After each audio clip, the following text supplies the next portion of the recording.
దీర్ఘకాలం పాటు ఉమ్మడి రాష్ట్ర గవర్నర్గా ఆ తర్వాత తెలుగు రాష్ట్రాల ఉమ్మడి గవర్నర్గా పనిచేస్తూ వస్తున్నారు నరసింహన్.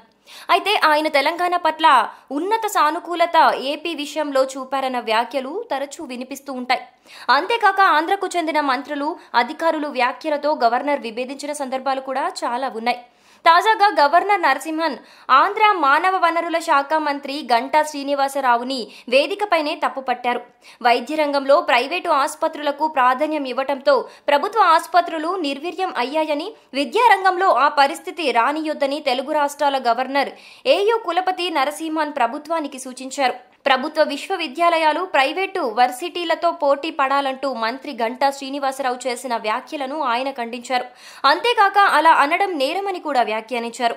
ఆంధ్ర విశ్వవిద్యాలయం స్నాతకోత్సవం వేదికపై బుధవారం జరిగిన ఈ పరిణామం సర్వత్రా చర్చనీయ అంశంగా మారింది.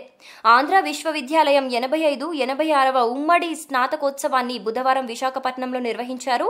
ఈ కార్యక్రమంలో గవర్నర్ నరసింహన్, రాష్ట్ర మానవ వనరుల అభివృద్ధి శాఖ మంత్రి గంటా శ్రీనివాసరావు పాల్గొన్నారు. స్నాతకోత్సవంలో మంత్రి మాట్లాడుతూ విద్యారంగానికి ఏటా 25,000 కోట్లు వెచ్చించి రాష్ట్రంలో విజ్ఞాన సమాజాన్ని నిర్మించడానికి ప్రభుత్వం కృషి చేస్తోందని చెప్పారు. రాష్ట్రానికి ప్రముఖ ప్రైవేటు విశ్వవిద్యాలయాలు వస్తున్నాయని, వాటితో పోటీపడి ప్రభుత్వ వర్సిటీలు ఎదగాలని సూచించారు. అనంతరం గవర్నర్ మాట్లాడుతూ మంత్రి వ్యాఖ్యలను ఖండించారు.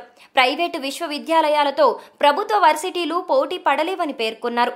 వర్సిటీల్లో పలు నియామకాలకు, పదోన్నతులకు పీహెచ్డీ చేసి ఉండాలన్న నిబంధన విధిస్తుండటంతో చాలా మంది వ్యక్తిగత ఆసక్తితో సంబంధం లేకుండా పీహెచ్డీ చేస్తున్నారని వాపోయారు. మొత్తానికి మంత్రి గంటా వ్యాఖ్యలను వేదికపైనే గవర్నర్ ఖండించడం ప్రస్తుతం హాట్ టాపిక్ గా మారింది.